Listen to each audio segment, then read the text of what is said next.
Good evening everyone. आज हम discuss करने जा रहे हैं आरबीएसई 10th इंग्लिश का first chapter a letter to gods. इस चैप्टर का हम शुरू से लेकर के अंत तक आज हम हिंदी की जो समरी है वो पूरी समरी के बारे में हम चर्चा करने के लिए जा रहे हैं। तो चैप्टर के माध्यम से बताया गया है, लेंचो नाम का एक किसान था। उसका घर घाटी में बना हुआ था और अकेला ही था। भगवान में उसकी अटूट आस्था थी। तो घर की ऊंचाई इतनी थी, वहाँ से पास बहती हुई नदी को आसानी से देखा जा सकता था और वहाँ पर जो खेत थे, खेतों में फसलें खड़ी हुई थी, वो भी आसानी से देखी जा सकती थी। लेंचो सुबह के समय खेतों पर गया। जाकर के उसने देखा कि उसकी फसलों को पानी की ज़रूरत थी। तो उसने विचार किया कि तेज़ बारिश हो जाए या फिर कोई बौछारें पड़ जाएं ताकि फसल अच्छी तरह से पक करके तैयार हो जाए। लेकिन उसके कहने मात्र से ऐसा कुछ नहीं हुआ। वो सिर्फ उत्तर पूर्व में आसमान में देखता रहा। पूरी सुबह ये विचार करता रहा। जब शाम को वापस घर लौट करके लेंचो आ गया, घर पर जाकर के उसने अपनी पत्नी से कहा कि अब हमें कुछ पानी मिलने के लिए जा रहा है। पत्नी उसको जवाब देती है, हाँ, भगवान की मर्जी। तो लेंचो कि जो बड़े बच्चे थे वो खेतों में काम कर रहे होते थे। छोटे बच्चे घर के पास में खेल रहे होते थे। जब तक उनकी माँ उन्हें आवाज़ नहीं देती थी तब तक वो आते ही नहीं थे और आवाज़ दे करके बुलाती थी, बेटे आ जाओ, खाना खा लीजिए। तो जैसा सुबह लेंचो ने पूर्व अनुमान लगाया था, उसी पूर्व अनुमान के मुताबिक शाम के समय वर्षा की बड़ी बड़ी बूंदें गिरने लगी थी। तो उन बूंदों का आनंद लेने के लिए लेंचो घर से बाहर गया और आश्चर्यचकित होकर के आकर के पत्नी से बोला, क्या ये वर्षा की बूंदें आसमान से नहीं गिर रही हैं? धीरे धीरे वर्षा बढ़ती हुई चली गई। तेज हवा चलने लगी। तेज हवा के साथ ओले आने लगे। पूरा का पूरा जो क्षेत्र था वो वर्षा रूपी पर्दे में आवरण में ढक गया था। लेंचो ने विचार किया था, सोचा था कि ये थोड़े समय बाद ये तूफान निकल जाएगा, लेकिन तेज वर्षा के साथ साथ बड़े बड़े ओले भी गिरने लगे। लगभग 1 घंटे तक ओलों की बरसात उस घाटी में, बगीचों में, वहाँ के आसपास के जितने भी जो खेत खलिहान थे, लेंचो का जो घर था, 1 घंटे तक ओलों की बरसात हुई। उन बरसात से पेड़ों पर कोई भी पत्ता शेष नहीं रहा। फसलें पूरी चौपट हो गई थी। जैसे ही तूफान निकल गया था, लेंचो अपने खेत में जाकर के उसके बीचों बीच खड़ा हो गया और बेटों को बुला करके कहने लगा, बेटो, यदि इस फसल में कोई टिड्डियों का कोई रोग भी आ जाता तब भी हमारे लिए कोई फसल कुछ खाने के लिए बच जाती, लेकिन ओलों की बरसात ने तो हमारे लिए कुछ भी नहीं छोड़ा। इस वर्ष तो हमें भूखा मरना पड़ेगा।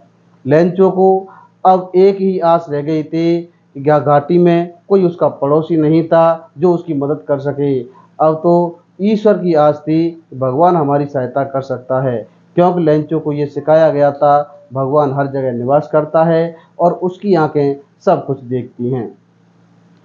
वापस पूरी रात वो नींद नहीं आ सकी उसे। इसके बारे में ही विचार करता रहा, हे ईश्वर, यदि तुमने कोई सहायता नहीं की तो मैं और मेरा परिवार इस वर्ष भूखा मर जाएगा। फिर लेंचो के मन में विचार आता है कि क्यों न मैं भगवान के लिए एक पत्र लिखूं। अटूट विश्वास था उसका ईश्वर पर।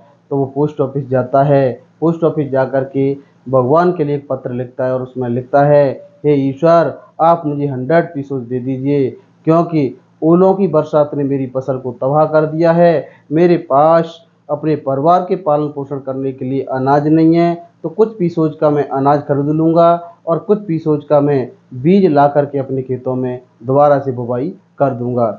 उस पत्र को उस पोस्ट ऑफिस के जो मेल बॉक्स में डाल देता है और डाकिए के द्वारा जो पत्र निकाला जाता है उस पर लेंचो ने ईश्वर का जो टू गॉड लिखा था।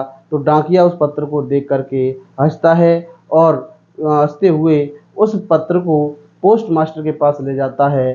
पोस्ट मास्टर पहले तो शुरुआत में देख करके उसे वो भी हंसता है, लेकिन वो शीघ्र ही सीरियस हो जाता है, क्योंकि उन्होंने अपने जीवन काल में कभी भी ईश्वर का पता देखा ही नहीं था, न कोई ऐसा लेटर आया ही था। तो पोस्ट मास्टर ने विचार किया कि हम इस पत्र का जवाब देंगे, लेकिन जैसे ही पोस्ट मास्टर ने उस पत्र को खोला तो उस पत्र में अच्छे विचार, कागज़ और स्याही के अलावा कुछ अन्य की ज़रूरत थी। तो उसने पूरा पत्र पढ़ लिया। पढ़ने के बाद में फिर उसने दृढ़ निश्चय किया कि अब हमें इसका जवाब देना ही होगा। यदि हम इसका जवाब नहीं देंगे तो पत्र लिखने वाले का जो विश्वास है वो विश्वास भगवान में से डिग जाएगा।